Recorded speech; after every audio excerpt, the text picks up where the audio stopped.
Welcome to all marketers, influencers, and a couple of troublemakers out there. I see you. Coming up on today's show, Meta is about to overtake Google in a very key metric. Hello.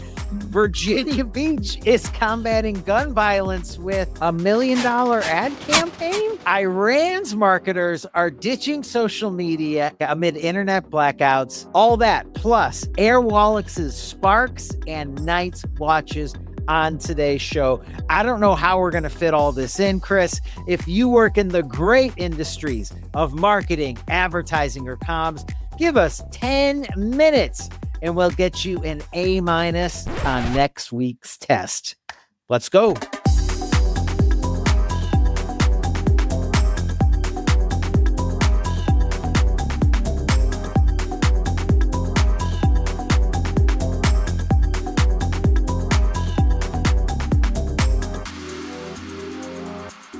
Welcome to Joost Schmidt's favorite show about marketing. My name is Matthew Newell.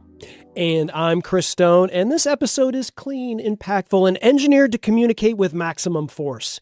Consider this your weekly marketing poster. Bold sans serif truths delivered to your door with everything that matters. Matthew, are we tall enough to ride this roller coaster? Barely, but we are tall enough. Here is everything you need to know about an industry that is really big in Poland. Today's lead headline, Meta is crossing a milestone along in its sights, overtaking Google in revenue. Can you believe it? After all this is what? Decades of work. E-marketers predicting that Meta, which, as you probably know, includes Facebook, Insta, WhatsApp, a couple other smaller ones, will make $243 billion in ad revenue this year, with Google only getting to 240 billion only. Exactly. By percentage, this puts Meta at 27% of total global ad spending and Google at 26%. And the next one up is Amazon, all the way back at 9%. The only other competitor at this is ByteDance / TikTok, and that's at 8%. What does this mean for you, the white hat marketer?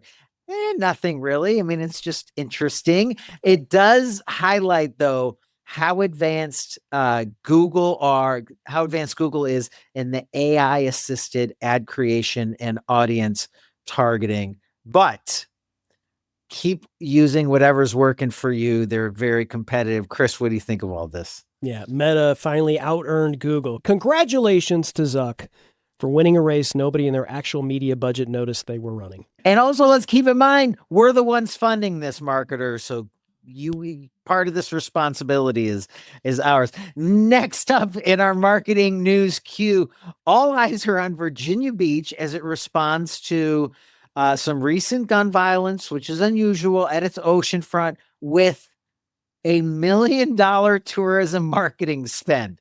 Recently, the family beach destination has endured 2 separate gun shooting incidents that left 14 people injured. I wish you speedy recovery.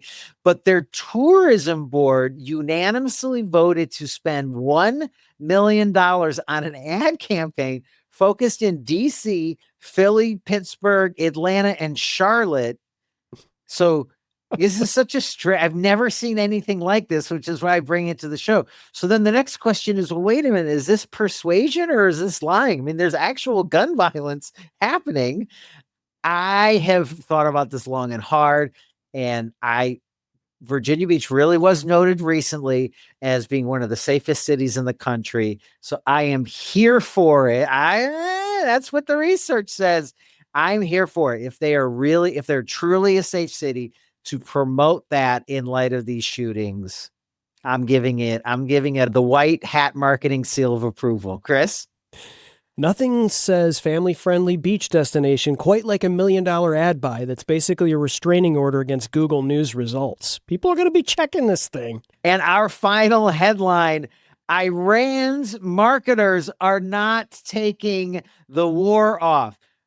This is a country of 100 million people, and they have marketers just like us even though the world is upside down, just like our world is upside down. But I thought it was interesting as we approach 3 months of the conflict. Egazad News is reporting that because of the unreliability of internet connections, satellites, Wi-Fi, etc., many businesses and brands are reverting to old school SMS platforms to connect with their customers. They're particularly seeing it in retail, in education, at pharmacies and restaurants. And the author of the report even gave a fancy name for this: forced market regress. Now, the whole new marketing term that we've got to learn in case our country ever goes to war. I mean, Ukraine was dealing with it too. Chris, what do you think? Forced market regress. Leave it to an Iranian economist to give a PhD level name to what my dad's dentist has been doing since 2004. That's right. All right, Matthew, it's time for our favorite segment, which is called Real. Recognize Real. And this week, I've got to tip the cap to a fintech brand that had absolutely no business making me feel something. But here we are. Airwallex, yeah, the global payments company, just dropped their first major brand platform called Build the Future, cooked up with Uncommon Creative Studio, and the centerpiece is this black and white anthem film called Sparks that honestly plays like a love letter to every lunatic who ever looked at a problem and thought, I got this. Here's what they did. They took a rotating camera rig out into the desert, shot this whole thing in camera, no lazy CGI, shortcuts, sloppy AI, and they stitched it together with this whip pan fever dream of human invention. Zippers, jazz, seatbelts, defibrillators. The typewriter becomes freedom. A spacesuit becomes progress. And they scored the whole thing with, get it, the Preservation Hall Jazz Band, just absolutely losing their minds on a track called That's It, which is a chef's kiss on the music supervision, by the way. The DOP, the director of photography, Chase Irvin. This is the guy who shot Black Klansman and Beyonce's Lemonade for a banking company. That is a flex. And then they wallpapered Times Square, took over Old Street Roundabout in London with these bold, punchy lines. The future doesn't arrive, it's built. All in this aggressive orange and black, no stock photos of smiling people pointing at laptops, just typography with teeth. Here's why this is a real recognized real pick, Matthew. Fintech advertising usually like a graveyard of safe choices and forgettable taglines. Airwallex looked at that graveyard and said, nah, we're bringing fireworks. Literal fireworks. The film ends with a 360-degree fireworks explosion representing ideas launching into the world. It's excessive. It's confident. Totally works. They're not selling you a payment rail. They're selling you the feeling of being the kind of person who builds something. And that, my friends, is how you do brand. Airwallex, take my money. Real, recognize real. That is some hot. I love it. I love everything about that. Great find there. Now, on the other side of practical, brilliant shooting, Chris, we recently talked on this show about one of the new Cannes Lion advertising awards. I think it's called like AI Craft or something like that. Is going to marry all the goodness around AI with all the goodness around human interaction, et cetera, et cetera. I think that I may have found the winner of the very first one. So there is a made up watch brand called Knights Watches, KINIGHT, Knights Watches. And this is actually an ad for Runway. And Runway is a video creation platform for AI. They wanted to show you that you didn't have to, that here's all the best of human creativity matched with artificial AI. So they created this ad that Chris is playing right now that shows a person who goes all throughout their life and all of the times they would want to lean into a situation by giving it some extra time, go back to a situation that they missed. Here, it's a very complex way of saying of playing with time, playing with identity, playing with, gender roles. And it is truly inspiring because, spoiler alert, at the end, he chooses to give his watch to someone else to have basically everlasting life. Exactly. But as you see the ad, you do, as Chris, you and I were talking right before the show, it really is. We are in a world where I don't think that ad could have been built. I mean, it's a multi-million-dollar shoot if you shot that practical, just because of its nature. But now without leaning into AI slop, we may have a new level of advertising heights that we have yet to explore. Yeah, great storytelling is the first rule, and it, they actually figured out how to prompt this thing. I mean, it was absolutely outstanding, well done by Runway.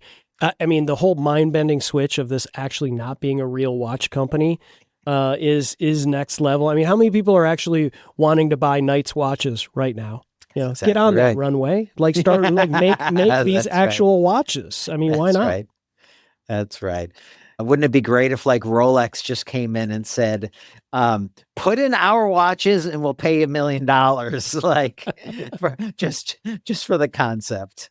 Well, Chris, let's move things along with playing Wrong Answers Only, one of my favorite games, where we have marketing and advertising hypothetical questions. And of course, we can only answer with wrong answers. So we're going to tweak the idea a little bit behind my real recognized reel of Knight's watches building a badass commercial for a brand that doesn't exist. Chris, if you, the viewer, had $1 million top line budget to make a real commercial for a fake brand, think Duff Spear from The Simpsons, what would you take that real $1 million and spend it on? Wrong Answers Only.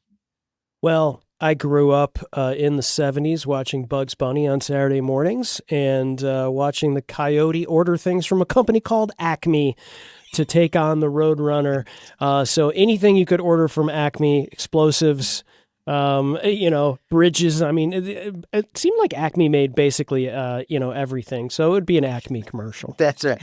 What is it? Am I misremembering it? Was either the Coyote bad at using those tools, or did the tools, were they not of high enough quality for the situation? Oh, no. Acme, high quality. Okay. Yeah, All right. It was definitely user error. Okay, user error. Okay, great.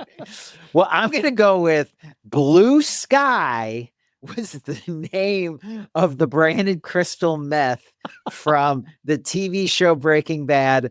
I think that I could do a pretty bang up, does life have you down? Yeah, I think I could do a pretty slick sell on how Blue Sky is going to be the answer to all of your problems. And then maybe a 45-second disclaimer, in the pharmaceutical ads about all the side effects of meth. Right. Yeah. But that's just could cause addiction and death. Yeah. Exactly. That's just that's just my own ethical. But the ad would be terrific. Come on down to Los Pollos Hermanos for Blue Sky. I love it. All right, that's it for this week's Marketing Machines and Mischief. Before you go down to the comment section and let us know what fictional product that you would create that commercial for. And while you're down there, click the thumb, the like, the subscribe, all that good stuff. But before you go, we have a little lesson learned. Always have fake $120 bills available. It's awesome. Just walk around like this a lot. Bye.